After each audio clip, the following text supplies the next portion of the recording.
Hello viewers, welcome to my channel. आज का हमारा टॉपिक है द लास्ट लेसन, जिसको लिखा है अल्फोंस डॉरेट ने। इनका जन्म हुआ था 1840 में और 1897 में इनकी डेथ हुई थी। ये फ्रेंच नॉवलिस्ट और शॉर्ट स्टोरी के रूप में जाने जाते हैं।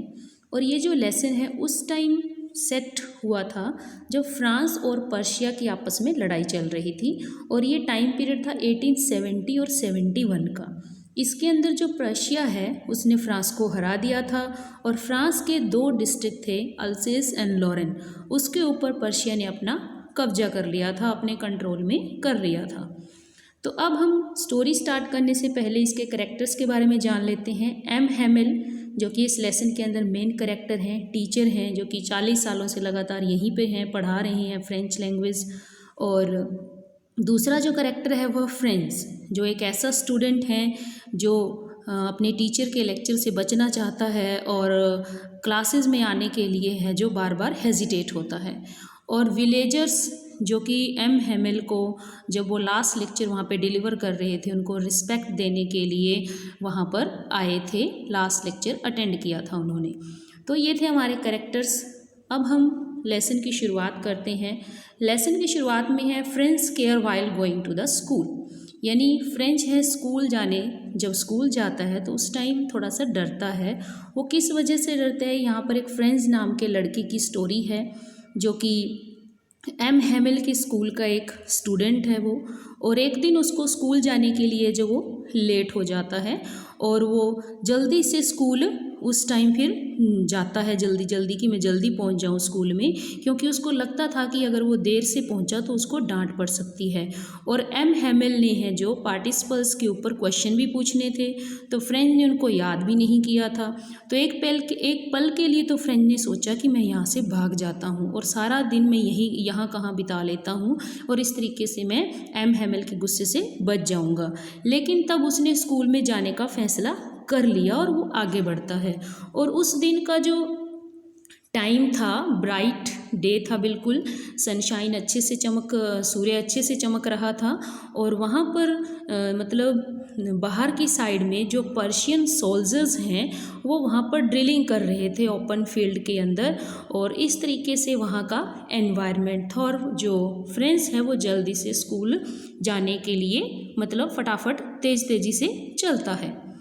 अब हमारा जो नेक्स्ट पॉइंट है scene at the town hall, यानी जैसे ही फ्रेंड्स वहाँ पर जा रहा होता है स्कूल के लिए, तो उसको टाउन हॉल के पास से जैसे ही वो निकलता है तो उसको बुलेटिन बोर्ड के पास सामने बहुत ज़्यादा भीड़ दिखाई देती है, क्योंकि लास्ट के 2 ईयर से जितनी भी बैड न्यूज़ थी वो इस बुलेटिन बोर्ड के ऊपर है शो की जाती थी। और उस एरिया के लोगों के द्वारा जितने भी लड़ाइयाँ हारी गई है या कोई भी इम्पोर्टेंट इवेंट है वो उसी बुलेटिन बोर्ड से यहाँ से पता चलता था। तो फ्रेंच ने उसको इग्नोर किया और फटाफट अपने रास्ते चल दिया। और वहाँ पर वो स्कूल मतलब जाना चाहता था जल्दी से, और फ्रेंच चाहता था कि मैं मतलब एम हैमिल की डांट से बच जाऊँ, इसलिए मैं स्कूल में बिल्कुल शांति से ही एंटर कर लूँगा ताकि बिना शोर शराबे के। और वो फटाफट अपनी बेंच पे जाके बैठ जाना चाहता था ताकि एम हैमिल की नज़रों से वो बच जाए। लेकिन जैसे ही वो स्कूल में जाता है तो वहाँ का एनवायरनमेंट उसे चेंज मिलता है। अब usual Bansal missing at the school, अब स्कूल के अंदर क्या चीज़ है, जो फ्रेंड्स है वो सरप्राइज हो जाता है वहाँ का एनवायरनमेंट देखकर। वहाँ पर everything was still and quite, सब कुछ शांत था, कोई शोर शराबा नहीं था वहाँ पर। और ऐसे लग रहा था जैसे संडे के टाइम में अमूमन बेंचेस खाली होते हैं स्कूल के अंदर, किसी तरीके की कोई आवाज़ नहीं आती है, लेकिन वहाँ पर बेंचेस खाली नहीं थी, बच्चे बैठे हुए थे और कुछ और भी लोग वहाँ पर बैठे हुए थे। और जो विंडो के थ्रू फ्रेंड्स ने अंदर देख लिया था कि उसके क्लासमेट्स वहाँ पर हैं। एम हैमिल है जो टीचर है वहाँ पर वॉकिंग अप कर रहे हैं, कभी down, walking up and down, और उनके हाथ में टेरिबल आयरन रूलर है वो उसको लेकर है जो वॉक कर रहे हैं। और वहाँ पर क्लास के अंदर बहुत ज़्यादा मतलब लोग बैठे हुए हैं, और बैक साइड में क्या है, विलेजर्स भी बैठे हुए हैं वहाँ पर। तो इस तरीके से जो फ्रेंड्स है वहाँ पर चुपचाप से बैठना चाहता था, लेकिन एम हैमिल ने उसको देख लिया। लेकिन एम हैमिल ने उसको कुछ बोला नहीं, बड़े ही काइंड वे में उसको अपनी सीट पर जाने के लिए कह दिया। और इस तरीके से फ्रेंड्स हैं यहाँ पर हैरान है आज का एनवायरनमेंट देखकर, क्योंकि वहाँ पर बैक साइड में गांव के लोग बैठे हुए थे। एम हैमिल ने भी बहुत अच्छे से बढ़िया से कपड़े यहाँ पर पहन रखे थे और इस तरीके का एनवायरनमेंट था वहाँ पर। अब friends surprise at M Hamel's kindness. अब फ्रेंड्स को यहाँ पर हैरानी होती है कि ऐसे तो एम हैमिल उसको डांटते थे, लेकिन आज ऐसा क्या हो गया कि उसको बिना डांटे ही क्लास के अंदर एंट्री मिल गई। आराम से वो बैठ गया और यहाँ पर जो फ्रेंड जैसे ही एंटर करता है तो वो डरा हुआ था, और लेकिन होता कुछ भी नहीं है। उसको काइंडली एम हैमिल बैठ जाने के लिए कहते हैं। और उस दिन एम हैमिल ने ग्रीन कलर का कोट डाला हुआ था, फ्रिल्ड शर्ट डाली हुई थी और ब्लैक कैप, सिल्क कैप उन्होंने लगाई हुई थी। और फ्रेंड्स ये देखकर भी हैरान था कि बैक बेंचेस के ऊपर विलेजर्स वहाँ पर बैठे हुए थे और हैरान थे कि किस वजह से वो वहाँ पर बैठे हुए हैं। तो इस तरीके का मतलब वहाँ का एनवायरनमेंट था। अब नेक्स्ट है एम हैमिल सरप्राइजिंग रिमार्क्स। अब एम हैमिल वहाँ पर क्या घोषणा करता है। अब एम हैमिल है जो अनाउंस करते हैं कि ये उनका लास्ट लेसन है, फ्रेंच का जो लास्ट लेसन है, क्योंकि बर्लिन से ऑर्डर आया है कि जो अल्सेस और लॉरेन के जो दो डिस्ट्रिक्ट हैं फ्रांस के, वहाँ पर जर्मन एम्पायर ने कब्जा कर लिया है और इसलिए वहाँ पर क्या है, अब फ्रेंच लैंग्वेज नहीं पढ़ाई जाएगी, यहाँ पर जर्मन लैंग्वेज है जो पढ़ाई जाएगी। और जो न्यू टीचर है would replace him the next day, यानी एम हैमिल की जगह पे कल दूसरा टीचर वहाँ पर आ जाएगा। तो इस तरीके से है ये एम हैमिल ने यहाँ पर सरप्राइजिंगली ये घोषणा की। अब नेक्स्ट है friends realises the grim situation. अब फ्रेंड्स को ये महसूस हो गया कि एक्चुअल में बुलेटिन बोर्ड के ऊपर क्या था। अब उसको सारा यहाँ पर पता चल गया। अब फ्रेंच है जो सीरियस हो गया, उसे जो फ्रेंच लैंग्वेज न सीख पाने का यहाँ पर बड़ा दुख हुआ। उसने कभी भी अपनी जो फ्रेंच की बुक्स हैं कभी पसंद नहीं किया, लेकिन अब वह अपनी इन बुक से नफ़रत नहीं करता था। अब तो वो एम हैमिल की जो कठोरता थी, जो आयरन रूलर अपने हाथ में लिए रहते थे, डांटते थे, उसके इतना होने के बावजूद भी अब उन्होंने पसंद करना शुरू कर दिया था। उसने महसूस किया था कि एम हैमिल एक डिवोटेड टीचर थे और 40 ईयर से लगातार ये यहाँ पर पढ़ा रहे हैं। तो इस तरीके से जो गाँव वाले लोग हैं वो वहाँ पर उनका लास्ट लेक्चर सुनने के लिए आए थे। और पार्टिसिपल्स के नियम जब फ्रेंड्स के बताने की बारी आती है तो वो उठ खड़ा होता है, लेकिन घबरा गया और चुप रहा, हालांकि एम हैमिल ने उसको डांटा नहीं। तो अब friends failure to recite the rules for participles. अब फ्रेंड्स को यहाँ पर फील होता है, जो फ्रेंड्स का नेम वहाँ पे बुलाया जाता है, अब उसकी टर्न थी जैसे फ्रेंड्स पार्टिसिपल्स के रूल बताने की, लेकिन वो नहीं बता पाता है। He mixed up everything and felt sorry, उसको दुख होता है, लेकिन एम हैमिल उसको डांटते नहीं हैं और वो कमेंट करते हैं कि जो अल्सेस के लोग हैं वो आज का काम अपना कल पे टालने के लिए फेमस हैं, यानी वो अपनी स्टडी को लेके या किसी भी काम को लेके इतने सीरियस नहीं होते हैं और वो अपने आज के काम को है जो कल पर डाल देते हैं। तो इस तरीके से एम हैमिल कहता है कि इसमें फ्रेंड्स का कोई दोष नहीं है। अल्सेस के लोग हमेशा से ही अपनी जो मदर टंग है उसको सीखना बंद कर दिया है, और इस तरीके से है जो यहाँ पर एम हैमिल बताते हैं। अब नेक्स्ट है एम हैमिल्स व्यू। अब एम हैमिल के क्या व्यू हैं। ही रिमार्क सैडली, वो दुखी होकर कहते हैं कि that they were French man, कि वो फ्रेंच हैं, फ्रेंच पर्सनस हैं, and yet could neither speak nor right French. हालांकि वो मतलब ना तो फ्रेंच बोल सकते हैं ना ही लिख सकते हैं। Parents were not anxious for their children to learn, क्योंकि जो पेरेंट्स हैं बच्चों के वो भी अपने बच्चों को लेकर चिंतित नहीं हैं कि वो सीख नहीं पा रही हैं। अल्सेस के लोग ऐसे हैं।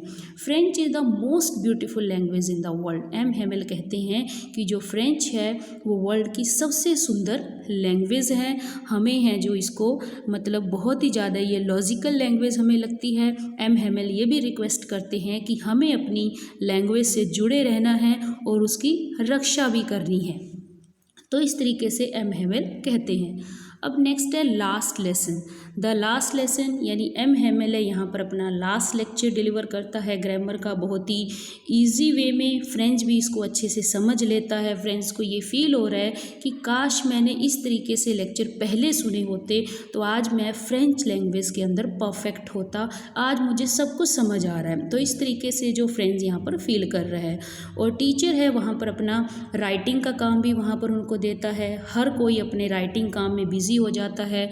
यहाँ पर एम हेमेल उनको न्यू बुक्स भी, कॉपीज़ भी देता है लिखने के लिए। तो इस तरीके से जो वहाँ पर बिल्कुल साइलेंस छाया हुआ है, सिर्फ पेन जो कॉपियों के ऊपर लिख रहा है उसके चलने की आवाज़ें वहाँ पर आ रही है।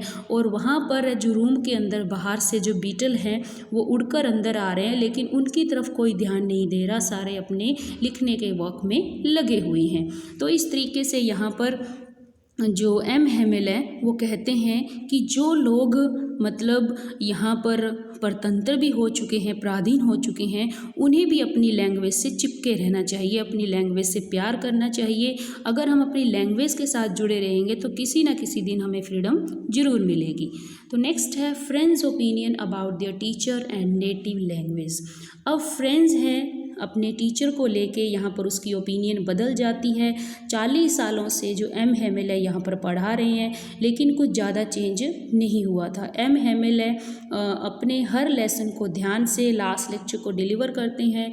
वो यहाँ पर ही delivered his last lesson in history और everyone in the class became emotional. हर कोई क्लास के अंदर इमोशनल हो जाता है, यहाँ तक कि सम इवन शेड टीयर्स, कुछ लोग तो आंसू बहाने भी लग जाते हैं।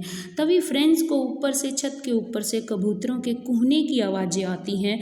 तब वो फ्रेंड्स यहाँ पर थोड़ा सा टॉन्टिंग वे में कहता है कि क्या जो प्रशिया के पर्सन हैं, अधिकारी वर्ग हैं, क्या वो इन कबूतरों को भी जर्मन लैंग्वेज के अंदर कूहना सिखा देंगे? क्या इनके ऊपर भी लैंग्वेज एनफोर्स कर दी जाएगी? जैसे ह्यूमन बीइंग के ऊपर थोपा जा सकता है काम को, लेकिन क्या इन वर्ड्स के ऊपर भी इस लैंग्वेज को थोपा जा सकता है? तो इस तरीके से फ्रेंड्स है जो अपने मन के अंदर ऐसी बातें ला रहा है। अब है एम हेमेल्स इमोशनल फेयरवेल। अब है चर्च के क्लॉक के अंदर 12 बज जाते हैं और पर्शियन जो ट्रम्पेट्स है वो उनकी आवाज़ें आने लग जाती हैं विंडो के थ्रू। एम हेमेल यहाँ पर इमोशनल हो जाते हैं। जैसे ही वो पढ़ा रहे थे उन्होंने एक बड़ा सा चौक का पीस उठाया और बोर्ड पर जाके लिख दिया वाइवा ला फ्रांस, यानी ब्लैक बोर्ड के ऊपर उन्होंने ये वर्ड लिखे। तब उन्होंने जेस्चर्स बनाए, अपने हाथ से हैंड वेव किया और कहा school is dismissed you may go, कि स्कूल अब डिसमिस हो चुका है और अब आप घर जा सकते हो।